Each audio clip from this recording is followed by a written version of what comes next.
इस फिल्म के शुरुआत में आप एक हाईजैक जहाज को देखेंगे जो अब स्कॉटलैंड की एक एयरबेस में लैंडिंग के लिए जा रहा होता है। इस जहाज में मौजूद पैसेंजर्स की हिफाजत के लिए बहुत से आर्मी ऑफिसर्स आते हैं। वो सारे अब इस प्लेन के लैंड होने का इंतजार करते हैं। इन्हें मालूम पड़ चुका था कि इस जहाज में पायलट और को पायलट दोनों मारे जा चुके हैं। अब कंट्रोल रूम में कुछ लोग इस जहाज में मौजूद एक शख्स को गाइड कर रहे होते हैं जिससे कि वो प्लेन सेफ लैंडिंग कर सके। जैसे ही वो जहाज सेफ लैंडिंग करता है, इसके पास अब मिलिट्री की गाड़ियां आ जाती है। वो अब इस चीज का इंतजार कर रहे थे कि इसमें से मुसाफिर उतरे। उन्हें मालूम पड़ता है कि इस जहाज में किसी ने बम भी लगाया हुआ है। कुछ देर बाद इसमें से एक बच्चा सेफ लैंडिंग करता है जिसके हाथ में एक टेडी बियर था और वो बहुत डरा हुआ था। इन्हें अब पायलट की सीट में एक शख्स दिखाई देता है। वो उसे हाईजैकर समझ रहे थे। इसका एक हाथ पहले से कटा हुआ था। एक पुलिस ऑफिसर इस बच्चे के पास आती है और इस जहाज के बारे में कुछ सवालात करती है, लेकिन वो बहुत डरा और सहमा हुआ था और वो उस पुलिस ऑफिसर के किसी सवाल का जवाब नहीं देता। अब आपको इस इंसिडेंट से 12 घंटे के पहले मंजर के बारे में बताया जाता है। इस बच्चे का नाम एलियस होता है और उसकी मॉम एक लुकेमिया की पेशेंट होती है। वो बच्चा एयरपोर्ट में ट्रांसलैटिक एयरलाइन से किसी और कंट्री में जा रहा होता है। वो बच्चा वक्त से पहले एयरपोर्ट में आ जाता है ताकि अपना सामान चेक करवा सके, क्योंकि ऐसा करने के लिए उसे उसकी मॉम ने उसे कहा था,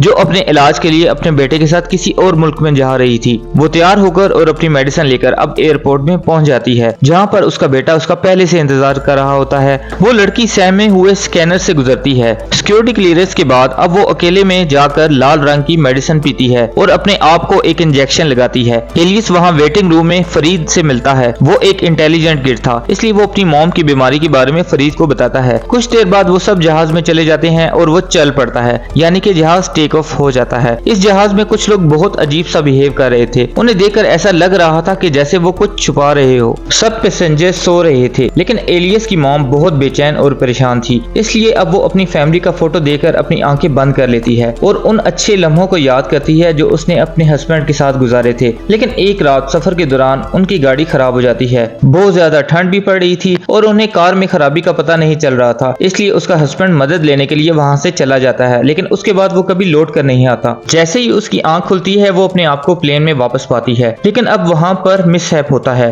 क्योंकि वो प्लेन हाईजैक हो चुका था और अब 6 लोग मिलकर वहां का कंट्रोल संभालने की कोशिश करते हैं। इनमें से एक तो प्लेन का सेकंड पायलट भी था। उन हाईजैकर्स में एक ऐसा आदमी भी था जो कि थोड़ा सा साइको था और उसे बहुत जल्द गुस्सा आ जाता था। अब वहां पर सब पैसेंजर खौफजदा होते हैं। इस जहाज के मेन पायलट को वो मार देते हैं। वो इस जहाज में मौजूद ब्लैक बॉक्स को रीप्रोग्राम कर देते हैं, जिसकी वजह से उसका सारा डाटा चोरी हो जाता है। इसके बाद वो इस प्लेन को इसके मेन रूट से भी हटा लेते हैं, लेकिन एलियस डरने की बजाय अपनी मॉम को बताता है कि प्लेन में एक ऐसी जगह मौजूद है जहां पर हम छुप सकते हैं और वो काफी सेफ भी है, इसलिए वो उस तरफ भागना शुरू कर देता है। उसकी मॉम उसे रोकने के लिए उसके पीछे भागती है, लेकिन वो साइको हाईजैकर समझता है कि वो भाग रहे हैं और वो उसकी मॉम पर गोली चला देता है। इनमें से एक हाईजैकर इस हादसे का जिम्मेदार उस एलियस को कहता है और उसे बताता है कि अगर अपनी जान प्यारी है तो यहाँ से ना भागना। अब एलियस बहुत डर जाता है और वो बहुत रोता है। अब हम वही सीन दोबारा देखते हैं जब नादिया के हस्बैंड वापस नहीं आते और वो बहुत परेशान हो जाती है और अपने हस्बैंड को ढूंढने का फैसला करती है। वो उसके फुटस्टेप्स का पीछा करते हुए एक घर में पहुंच जाती है। उसे वहाँ खून नजर आता है जो घर के अंदर जा रहा था। वो उसका पीछा करते हुए घर के अंदर स्टेज तक पहुंच जाती है। उसे वहाँ पर एक वेम्पायर दिखता है, जिससे देखकर वो डर जाती है और अपने आप को एक रूम में बंद कर लेती है, जहाँ पर वो अपने हस्बैंड की लाश को देखती है। इस रूम में मौजूद एक सुराख से वो वेम्पायर आने की कोशिश करता है, जिसे नादिया रोकती है। इसी दौरान लकीली सुबह हो जाती है और सूरज की रोशनी की वजह से वो वेम्पायर मर जाता है, लेकिन जाने से पहले वो उसे काट जाता है। इससे हमें ये मालूम पड़ता है कि वो भी एक वेम्पायर थी, इसीलिए एयरपोर्ट में उसने अपने बेटे को पहले भेजा था ताकि वो रात के वक्त बाहर निकल सके। एलियस की मॉम चूंकि वेम्पायर थी, इसलिए वो बुलेट्स लगने के बावजूद भी जिंदा थी। उसका काफी खून बह चुका था और वो जहाज के नीचे जाती है, जहाँ पर उसे डॉग्स नजर आते हैं। वहाँ पर एक हाईजैकर पहले से ही मौजूद था जो कि एक बॉम्ब बना रहा था। नाजिया जिसे हील होने के लिए ब्लड चाहिए था, इसलिए वो दोनों का खून पी लेती है और हील हो जाती है। वो मेडिसिन इसलिए थी ताकि वो एक वेम्पायर में तब्दील ना हो सके, लेकिन आज वो अपनी मेडिसिन नहीं लेती है। अब वो वापस प्लेन के अंदर जाती है, जहाँ पर उन हाईजैकर्स ने एक टॉक्सिक गैस छोड़ी हुई थी। अब वो सारे हाईजैकर्स वहाँ से जहाज के निचले हिस्से में जाते हैं, जहाँ पर वो अपने दोस्त की लाश को देखते हैं। नाजिया को मालूम पड़ चुका था ये लोग बॉम्ब से इस प्लेन को उड़ाना चाहते हैं और खुद यहाँ से जंपर के जरिए बाहर जाना चाहते हैं। खून पीने के बाद इसकी आंखों का रंग बदल चुका था, इसलिए वो ब्लैक गॉगल्स पहने हुए थी। इसे मालूम पड़ता है कि इस प्लेन का मेन पायलट मारा जा चुका है और उसे ऑटो पायलट में उड़ाया जा रहा है। वो अब पैसेंजर से एक ऐसे शख्स को अपने साथ लेकर जाती है जो कि उसे उड़ा सके। फरीद सबको बताता है कि उन्होंने इस जहाज का रुख लंदन की तरफ कर दिया है और एक स्टेटमेंट के जरिए उन्हें बता दिया है कि हम इस प्लेन को लंदन में क्रैश कर देंगे, इसलिए हम अगर वहां पहुंच भी गए तो हम मारे जाएंगे। अब हाईजैकर्स का असल मकसद ये था कि वो प्लेन को क्रैश कर दें और खुद अपने आप को जंपर्स की मदद से बचा ले। नाजिया पायलट रूम में इंतजार कर रही थी कि वो हाईजैकर यहाँ से चले जाएं ताकि वो इस जहाज का कंट्रोल संभाल सके, लेकिन उन्हें मालूम पड़ता है कि नाजिया जिंदा है और उसी ने उनके दोस्त को भी मारा है। अब वो उसे बदला लेने के लिए एयरप्लेन में वापस आ जाते हैं। नाजिया जो कि पायलट रूम में लॉक थी अब जहाज का रुख मोड़ देती है, जिसे देखकर वो हाईजैकर बहुत गुस्से में आ जाता है और उन पैसेंजर में से एक पैसेंजर को मार देता है, जिसे देखकर वो वैम्पायर में बदलना शुरू हो जाती है। इससे पहले कि वो एक और पैसेंजर की जान ले, वो उस पायलट के रूम से बाहर आकर उसे काट लेती है, जिससे देखकर बाकी सब हाईजैकर डर जाते हैं और वो बेसमेंट में चले जाते हैं। इससे पहले कि वो हाईजैकर भी वैम्पायर बन जाए,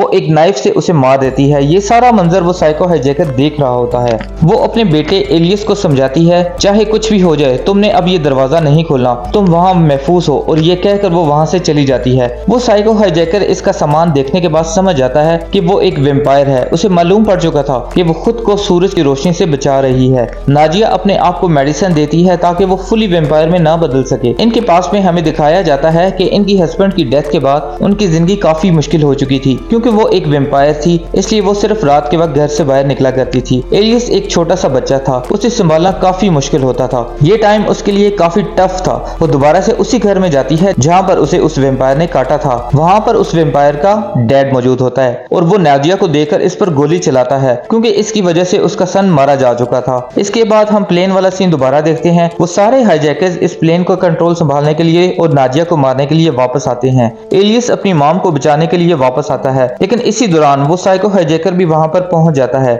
उनके पास कोई रास्ता नहीं था कि वो वापस पायलट रूम तक जा सके। मेडिसिन के असर की वजह से उसमें इतनी ताकत नहीं थी कि वो खुद को बचा सके। वो साइको हाईजैकर इसके जिस्म से खून निकाल लेता है। इससे पहले कि वो उसे मारे, अब एलियस अपनी मॉम को बचाने के लिए वहाँ पर पहुँच जाता है। एलियस उस आदमी पर गन पॉइंट कर लेता है। वहाँ पर गलती से गोली चल जाती है और प्लेन की खिड़की में लग जाती है, जिससे उस प्लेन का एयर प्रेशर खराब होने लग पड़ता है और ऑक्सीजन लेवल गिर जाता है। और अगर अब उन्होंने प्लेन को नीचे ना किया तो सब ही मारे जा सकते हैं। इसी दौरान नाजिया उस साइको हाईजैकर को गोली मारकर जख्मी कर देती है। वो स्टूडेंट पायलट भी ऑक्सीजन के ड्रॉप होने की वजह से मर जाता है और उन हाईजैकर्स के पास इस प्लेन का दोबारा से कंट्रोल चला जाता है। नाजिया अपने बेटे को फ्रीद को देकर खुद उस साइको हाईजैकर का पीछा करती है, जो खुद को एक बुलेट प्रूफ गाड़ी में छुपाए हुए था। वो खुद को वही ब्लड इंजेक्ट कर लेता है जो उसने नाजिया से निकाला था, ताकि वो भी एक वैम्पायर में तब्दील हो जाए, लेकिन नाजिया ऐसा होने से उसे रोकती है। वो इसकी गाड़ी में फ्लेमेबल लिक्विड डालकर उसे आग लगा देती है। तभी उसे याद आता है कि उसने उस वैम्पायर के डैड को भी जलाकर मार दिया था और वहाँ से तमाम मेडिसिन लेकर उसके घर को आग लगा दी थी, ताकि वो किसी और को नुकसान न पहुंचा सके। वो पायलट अब इस जहाज को ऐसे लेवल में वापस ले आता है जिससे ऑक्सीजन लेवल बेहतर हो जाता है। उन्हें मालूम पड़ता है कि जहाज की बेसमेंट में आग लग चुकी है, जिससे वो एक्सटिंग्विशर पाउडर से बुझा देते हैं। वो बेसमेंट में जाकर अपने दोस्त को बचा लेते हैं। वो नाजिया को वहाँ पर देखते हैं और उस पर गोली चला देते हैं, जिससे उसकी टांग जख्मी हो जाती है। सब पैसेंजर जब ये देखते हैं कि नाजिया एक वैम्पायर है तो वो डर कर भागना शुरू कर देते हैं और उन्हीं के पाँव के नीचे भगदड़ की वजह से एक बूढ़ी औरत आकर मर जाती है। उधर हाईजैकर्स में से 2 हाईजैकर्स को वही साइको हाईजैकर, जो कि अब वैम्पायर में बदल चुका था, काट लेता है। इसलिए नाजिया वो डोर बंद कर देती है ताकि वो वैम्पायर पैसेंजर वाली जगह पर वापस ना आ सके। दूसरी तरफ सब पैसेंजर डरे हुए थे और अब वो ये प्लान करते हैं कि वो एलियस की मॉम को मार देंगे। अब वो उसे मारने के लिए आगे बढ़ते हैं, लेकिन फरीद उसकी मदद करना चाह रहा था। नाजिया को खुद पर से कंट्रोल खत्म हो रहा था। जल्द ही फरीद को पता चल जाता है कि वो हमें नुकसान नहीं पहुंचाना चाहती है। वो साइको हाईजैकर और उसका दोस्त अब वैम्पायर में बदल चुके थे। फरीद उन्हें रोकने में इसकी मदद कर रहा था, लेकिन इसी दौरान वो उसे काट लेता है। अब नाजिया उसका इन्फेक्टेड हाथ काट देती है, क्योंकि इस इन्फेक्शन की वजह से वो वैम्पायर में तब्दील हो सकता था। अब सारे पैसेंजर्स एलियस की मॉम की हेल्प करते हैं और वो सारे कोशिश करते हैं कि ये वैम्पायर्स इस केबिन से बाहर ही रहे। नाजिया इसको पायलट को पकड़कर जहाज उड़ाने के लिए अपने साथ ले आती है। उसका खुद पर कंट्रोल खत्म होता जा रहा था, इसलिए वो इसे न्यूयॉर्क जाने को कहती है, लेकिन इस प्लेन में फ्यूल काफी कम हो चुका था और पायलट अब इस जहाज का रास्ता बदल नहीं पा रहा था। इधर एक आदमी था जो कि बहुत जख्मी था और डॉक्टर ने उसे बता दिया था कि तुम्हारे पास बहुत कम वक्त है, तुम अभी मर जाओगे। और वो खुद को बचाने के लिए अब उस वैम्पायर के पास जाता है और वो उसे कहता है कि मुझे काट लो, लेकिन वो साइको वैम्पायर बहुत शातिर था। वो उसे काटने की बजाय उसे मार देता है। अब वो बाकी पैसेंजर पर भी हमला करना शुरू कर देता है, जिससे आहिस्ता आहिस्ता सारे पैसेंजर्स वैम्पायर बनना शुरू हो जाते हैं। एलियस की मॉम ये सब कुछ उस सीसीटीवी कैमरा के जरिए देख रही होती है। वो फरीद को बताती है कि हमें सारे वैम्पायर्स को मारना जरूरी होगा।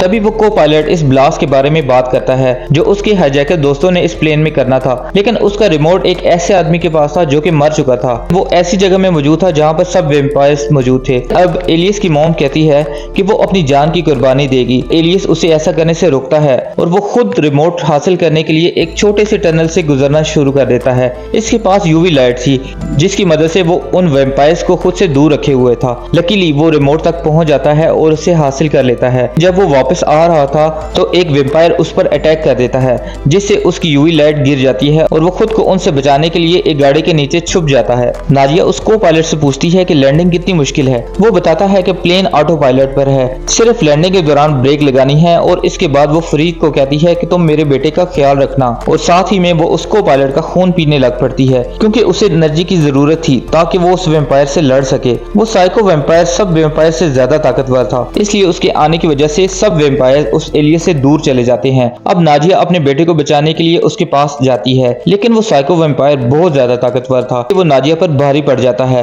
अब उसका बेटा उसका ध्यान बटाता है ताकि वो उसकी मॉम को छोड़ दे। जैसे ही वो उसके पास जाता है तो वो ब्लास्ट करके प्लेन का दरवाजा खोल देता है जिससे उसकी मॉम उसे वहां पर धकेल देती है, लेकिन वो प्लेन के साथ लटकने लगता है। फरीद ये सब देख रहा होता है, इसलिए वो प्लेन को धूप की तरफ मोड़ देता है जिससे वो जलकर मर जाता है। एलियस देखता है कि अब उसकी मॉम बहुत ज्यादा बीमार है, इसलिए अपना हाथ काटकर वो उन्हें कुछ खून पिलाता है जिससे वो होश में आ जाए। होश में आने के बाद वो उसे खुद से दूर करती है और धूप की तरफ धकेलती है ताकि वो उसे कुछ नुकसान न पहुंचा सके। अपनी मॉम की ऐसी हालत देखकर आज वो तमाम उम्मीदें तोड़ चुका था कि उसकी मॉम अब दोबारा कभी ठीक हो पाएगी। अब हम दोबारा वही सीन देखते हैं जब वो बच्चा पुलिस इंस्पेक्टर के पास मौजूद होता है। वो उन्हें कहता है कि आप जल्दी फरीद को इस प्लेन से बाहर निकाल दे, वो बुरा आदमी नहीं है, इस प्लेन में बहुत ज्यादा मॉन्स्टर्स हैं, वो उससे नुकसान पहुंचा सकते हैं। लेकिन कोई भी इस बच्चे की बात पर यकीन नहीं करता और वो उसे इंजेक्शन लगा देते हैं ताकि वो सो जाए। लेकिन वो उन्हें बताता है कि सूरज गायब होने से पहले वो उस फरीद को वहां से निकाले। अब दूसरी तरफ वो कर्नल रात होने का वेट करता है। फरीद उन सबको समझाने की कोशिश कर रहा था लेकिन उसकी बात पर कोई यकीन नहीं कर रहा था। फरीद ये नहीं चाहता था कि उस प्लेन से कोई भी पैसेंजर बाहर निकले, इसलिए अब वो वहां स्नाइपर के अटैक से बचकर इस प्लेन की बेसमेंट में चला जाता है ताकि इस डेटोनेटर का बटन दबाकर इस प्लेन को तबाह कर सके। लेकिन वो फौजी